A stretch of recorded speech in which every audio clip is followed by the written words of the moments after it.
आज हम बात करेंगे दुनिया की सबसे भयानक औद्योगिक त्रासदियों में से एक के बारे में। ये एक ऐसी रात की कहानी है जो आज भी इतने सालों बाद भी भारत के दिल में एक गहरे जख्म की तरह मौजूद है। जी हाँ, हम बात कर रहे हैं भोपाल गैस त्रासदी की। चलिए उस समय में वापस चलते हैं। तारीख थी 2 दिसंबर 1984। जगह भोपाल, भारत। ये बस एक तारीख और एक शहर का नाम नहीं है। ये वो रात थी जिसने भोपाल की तकदीर हमेशा हमेशा के लिए बदल कर रख दे। जरा सोचिए, आधी रात का वक्त है, पूरा शहर गहरी नींद में सो रहा है और उसी शहर के बीचों बीच यूनियन कार्बाइड का एक केमिकल प्लांट है और वहीं से खामोशी से एक जानलेवा बादल उठता है और उस सोए हुए शहर पर मौत बनकर छा जाता है। तो सवाल ये उठता है कि आखिर इतनी बड़ी, इतनी भयानक तबाही हुई तो हुई कैसे?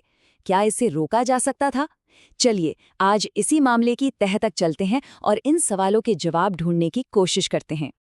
तो सबसे पहले चलिए उस भयावह रात की घटनाओं पर एक नज़र डालते हैं, समझते हैं कि उस रात असल में हुआ क्या था। इस पूरी त्रासदी के केंद्र में था एक केमिकल। नाम था मिथाइल आइसोसाइनेट, या जिसे शॉर्ट में MIC कहते हैं। अब ये था क्या? ये एक बेहद खतरनाक और जहरीला रसायन था। इसका इस्तेमाल होता था 7 नाम का कीटनाशक बनाने में, और ये इतना जहरीला था कि हवा में इसकी जरा सी मात्रा भी किसी की जान लेने के लिए काफी थी। और जब ये गैस हवा में फैली तो लोग अपने अपने घरों में सो रहे थे। उन्हें कोई अंदाजा ही नहीं था कि बाहर क्या कयामत टूट पड़ी है। गैस ने सीधे फेफड़ों पर हमला किया।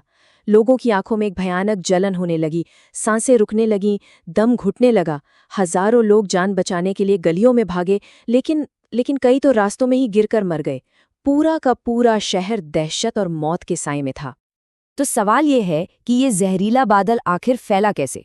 देखिए, ये कोई एक गलती का नतीजा नहीं था। नहीं, ये तो लापरवाहियों की एक पूरी लंबी चेन थी। तो चलिए एक एक करके देखते हैं कि कैसे सारे सेफ्टी सिस्टम फेल हो गए। सब कुछ शुरू हुआ जब टैंक नंबर 610 में पानी चला गया। इस पानी ने MI के साथ मिलकर एक खतरनाक रिएक्शन शुरू कर दिया। टैंक का तापमान पता है कितना?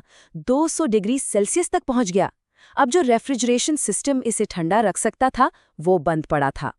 चलिए मान लीजिए गैस लीक होती भी तो उसे जलाने के लिए एक फ्लेयर टॉवर था, वो भी खराब था। और आखिर में जब दबाव बर्दाश्त से बाहर हो गया तो आखिरी सेफ्टी वॉल्व ने भी जवाब दे दिया और सारा जहर सीधा हवा में। तो असल कहानी सिर्फ टेक्निकल फेलियर की नहीं थी। नहीं, ये कहानी थी एक ऐसी कंपनी की जहां पैसे बचाने के लिए सेफ्टी को पूरी तरह से नज़रअंदाज कर दिया गया था। सोचिए, जरूरी मशीनों का कोई मेंटेनेंस नहीं, कर्मचारियों को सही ट्रेनिंग तक नहीं दी गई थी, और तो और प्लांट की सेफ्टी को लेकर जो चेतावनियां बार बार दी जा रही थी, उन्हें भी पूरी तरह से अनसुना कर दिया गया। और इस भयानक लापरवाही का नतीजा सिर्फ उस एक रात की तबाही नहीं था। इसका असर आज भी, इतने दशकों के बाद भी महसूस किया जा रहा है।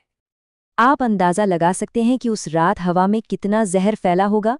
लगभग 40 टन जहरीली MIC गैस। और इस जहर का असर बहुत भयानक था। भोपाल की आधी आबादी, सोचिए, आधी आबादी यानी 5 लाख से भी ज्यादा लोग इस जहरीली गैस के संपर्क में आ गए थे। और सबसे दुख की बात यह है कि मौत का सिलसिला उस रात थमा नहीं, वो तो बस शुरुआत थी। समय के साथ इस त्रासदी में जान गंवाने वालों का कुल आंकड़ा 25,000 के भी पार चला गया। और जो लोग बच गए, उनकी जिंदगी भी कभी पहले जैसी नहीं रही। आज भी वहां के लोग सांस की लाइलाज बीमारियों, कैंसर और अंधेपन से जूझ रहे हैं। बात यहीं खत्म नहीं होती, इसका असर उनकी अगली पीढ़ियों पर भी पड़ा, और आज भी वहां जन्म से ही कई बीमारियों के साथ बच्चे पैदा हो रहे हैं। ये एक ऐसी दर्दनाक विरासत है जो पीढ़ी दर पीढ़ी चली आ रही है। इस भयानक त्रासदी के बाद न्याय के लिए एक बहुत लंबी और मुश्किल लड़ाई शुरू हुई। एक ऐसी लड़ाई जो आज भी हमें बहुत कुछ सिखाती है।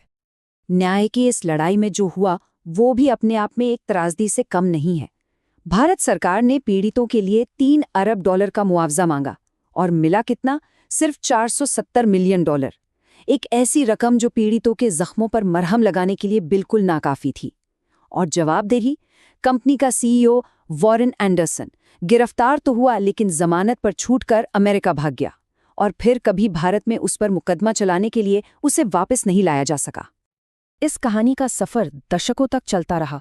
देखिए, 1984 में ये भयानक त्रासदी हुई, 5 साल बाद 1989 में वो विवादास्पद समझौता हुआ, और फिर सोचिए, दशकों बाद 2010 में जाकर कुछ स्थानीय अधिकारियों को सिर्फ 2 साल की सजा हुई, और वो भी जमानत पर बाहर आ गए।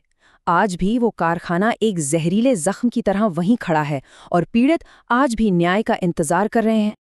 तो आखिर में भोपाल सिर्फ एक हादसा नहीं था। नहीं, ये लापरवाही, लालच और असुरक्षित इंडस्ट्रीज के खिलाफ एक बहुत बड़ी चेतावनी है।